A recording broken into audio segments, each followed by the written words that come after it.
Hi, my name is Anthony Charles. I am co-founder of Team Titanium, and in today's video, I want to talk to you about the importance of writing a comprehensive business plan.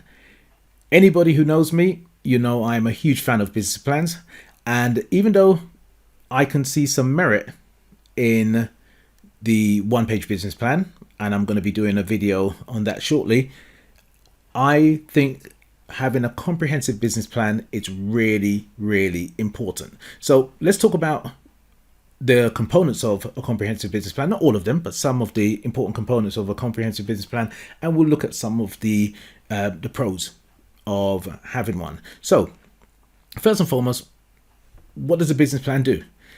It's a guide. It's a roadmap. It gives you focus and it helps you to make informed decisions in your business. It helps you to develop effective strategies and it takes away a lot of the guesswork. I can't tell the amount of people that come to me and speak to me about getting into business, and most people just don't know what to do next. If you have a plan, I think that would solve it for you. You'd have an idea of what you're going to do next. And it's no disrespect to anybody. Sometimes I think one of the most underrated things in a business is the business plan, how you go forward. And I'm just going to say this. There are lots of people who say you don't need a business plan. There are lots of people who are in business, have set up successful businesses, and they don't have a business plan. However, I believe that if you find anybody who's successful and they have run a business, grown a business, sustained a business, I believe that if you had access to their computer or to their notes or to their tablet or to their phone, whatever, wherever they will record information, you will find the components of a business plan. So it may not look like the traditional formal setup of a business plan, but anybody who's running a successful plan, I think they will have, I said anybody who's running a successful plan. Anybody, you can see I've got business plan in my mind. Anybody who's running a successful business, they will have some form of a good plan in place. And I'm not saying that you cannot run a business without a plan, but if you want to give yourself the best shot, and the people I'm talking to are those who are making that transition from employee to entrepreneur, are those who are starting a business and growing a business. If you are in that position or you want to grow the business and expand your business, you need to have some kind of plan. Would you believe that most people, or I haven't done a survey, so I can't say most people, I'm going to say a lot of people, they spend more time planning their next holiday than they do their business. And you think about it, when you've gone away for holiday, let's say 4 or 5 days or more, 2 weeks away. And I'm not talking about if you are living at home with mum and dad, because they will take care of everything around you and you just have to pack your bags the night before and you're off. No, if you've got a house, if you've got, let's say, children, if you've got pets, if you've got a job and you've got responsibilities, you will have to plan very, very well before you go on holiday. You may have to do handovers at work. In your home, you will have to dot the I's and cross the T's. And many people make a list of things that they need to do. They check the list off. And the closer you get to taking off, getting to that airport and getting on that plane, the more efficient you get when it comes down to going on holiday. As I said, a lot of people, they put more effort into their next holiday than a business. For instance, I'll tell you how most people start their business. They have an idea. They might do the business plan or some form of business plan, necessary evil. They'll do a one-page business plan, put that to one side. They'll get a website and they're in business. And they wonder why there's no customers coming. That's the equivalent of buying a plane ticket, not preparing anything, no hotel, not changing any money, just getting on that plane and you land in that country. You land in the country, no hotel to go to. You haven't even looked around to see what you're going to do when you get there. Haven't bought any clothes with you. You wouldn't do that. But so many people do the equivalent when they go into business for themselves. And as I said, if you have a good business plan, one of the things you will normally do is you'll know what to do next. If you have a good business plan, it's attractive to investors. And then it takes away a lot of their fears. Imagine giving your business plan to a potential investor and your business plan is able to answer so many questions long before the investor has to ask you. It's all documented in your business plan. It will show that you have a level of in-depth knowledge of the business that you're going into. And if you can allay a lot of their fears beforehand, there's every chance they're going to put their hand in their pocket and give you their money. So I'm going to give you some key components of a comprehensive business plan. I'm going to rattle through them, and just to tell you some of the things that you need in that business plan. Of course, the first thing that you're going to have in your business plan is the executive summary. It's the first thing that anybody sees when they are going to read your business plan. Even though it's the first thing they see, it's the last thing you're going to write, because it's a summary of the entire business plan. And depending on how good you have written that business plan and how good you have written that executive summary, it will determine whether or not they're going to turn the pages to see the rest of the plan. So once you've done your executive summary, behind that you've got your business description, and that's an in-depth look at the business and its structure and the market that it needs to address. And you'll summarize all of that in that business description. You'll have your marketing analysis, which is essential research. It looks at the industry, the overview of the industry, the market size, the target market, and looking at your competitors.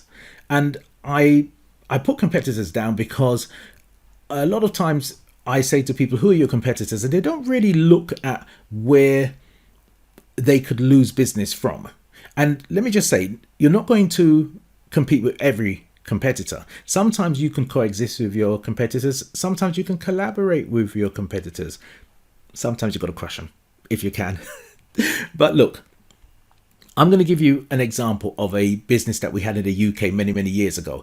And this is just my take on it, because I wasn't in the boardroom and I haven't had any personal information on this company called Mothercare. All I know is I've got 4 children, and my 2 eldest children, when they were born, I was in Mothercare. That was a go-to place. They cornered the market. They had everything, all of the equipment you need, from cots to clothes, and everybody went to Mothercare. Mothercare isn't here anymore. They used to have big stores on the high streets, or they had massive stores on retail parks, and they're not here anymore. I don't know if they're online, but they're not on our high street anymore. I've just knocked the microphone. I hope that doesn't come through in the audio. If it does, apologies. Right. I'm not re-recording it. With Mothercare, they cornered the market, but what they weren't looking for was their competitors. That's what I believe. Primark came along, and Primark was doing a lot of what Mothercare was doing, selling clothes for children, but they were cheap and cheerful. They were not as good quality as the Mothercare clothes, but you couldn't argue with the price if you were strapped for money. They were good enough. Primark came, or some of you say Primani. Then Sainsbury's came with their 2. Is it TU or TU or 2 range? And then Morrison's came with Lilliput. Tesco's came with F&F. What does F&F stand for? I've always tried to find that out. Is it something fancy, or is it just a play on, just play on letters? Write in the comments. Tell me what F&F stands for if you know what it means. And then you've got the Asda, which is the George range. So I think Mothercare were not looking at these companies. And what happened with these companies was that all of a sudden people were going shopping, and instead of saying, I'm going to go shopping and then I've got to pop into Mothercare to get something, they were able to get what they wanted to purchase in the store itself for their baby. Started with clothes, and then it went on and on and on. So think about it. Imagine Mothercare had approached one of these companies and said, look, I'd like to have a concession in your store. I know what it's like to work on a concession, to run a concession. I worked in Selfridges. I worked on a concession. I worked for Lelite Crystal. And while I was there to sell Lelite Crystal, I still worked and served Selfridges customers. So it could have been something that worked. As I said, I wasn't a fly on the wall, and I'm not sure what went wrong, but I think each of these companies that I named, they took bits of the market. And when they took enough of the marketplace away from Mothercare, then Mothercare couldn't sustain those massive stores and the prices that they had. Another part of the business plan is the organization structure. When I did my organization chart, I was screaming. All the positions were held by me, apart from about one or two that was held by my wife. I was panicking. I was thinking, how am I going to do all of this stuff? But as one of the things that it allowed me to do was to begin to plan. What could I outsource? What could I begin to plan to employ people to do? Did I have to employ them full-time, part-time, or could I get them to be a freelancer? The organizational chart is important. Your products and services, that's another important part because it's a detailed description of what you are selling. I speak to a lot of people, and as they are developing their business plans and they're doing their products and services, they list all the things they're going to sell, put the prices next to it, and then I ask them a question. Regarding your products and services, I say to them, what's your refund policy? And some people look at me like if I just said, what's your kidney donation policy? A lot of people don't think about the money going the other way. They only think about the money coming towards them. No, sometimes things are going to go wrong. Sometimes customers are going to want their money back. What's your refund policy like? And the reason why I ask a simple question like that is because that could make or break you in many ways. Not just giving away the money, giving the money back, but how you deal with it. When I look at huge companies like Argos, they were the king of the refunds. Now, Amazon, for me, they make getting your money back so easy. That's been my experience. I know other people have had horror stories. They make getting your money back if things go wrong so easy that it makes buying from them a no-brainer. As simple as that. Another section of the market of the business plan is marketing and sales strategy, and that's your pricing, your promotional activities, and your entry into the marketplace. What are you going to do? What sales tactics are you going to do? That's an important part of the business plan. Then you've got your financial projections, and that is your financial statements, your income statements, your cash flow forecasts, and your balance sheets for at least 3 to 5 years. Got to have that. And the last bit of the business plan I'll talk about is your exit strategy. A lot of people don't think that far ahead, but that's your long-term plan for your business. And it's real proof that you've thought every aspect of your business out. Serious. We are here in this game of life. We're not getting out of this game alive.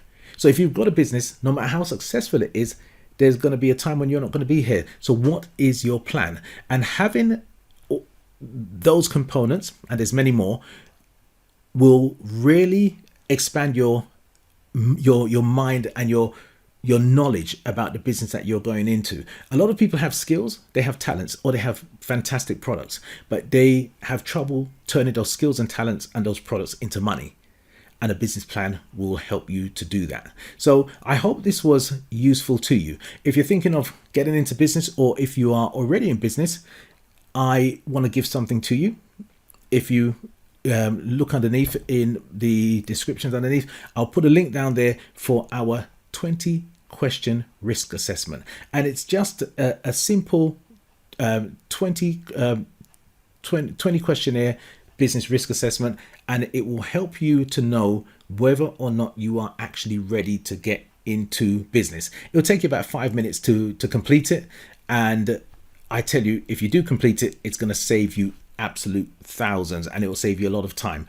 The areas that you are going to tick that you haven't done, it goes without saying, these are the areas that you're going to have to improve. So look down below, there's a link underneath, and click on that link. I'll send it to you free of charge.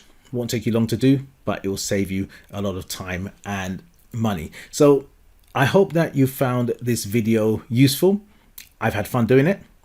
All that's left for me to say now is for you to go out there and wishing you all the very best and all the success that you're willing to work for, and keep on being amazing. You know why? Because you are. Take care.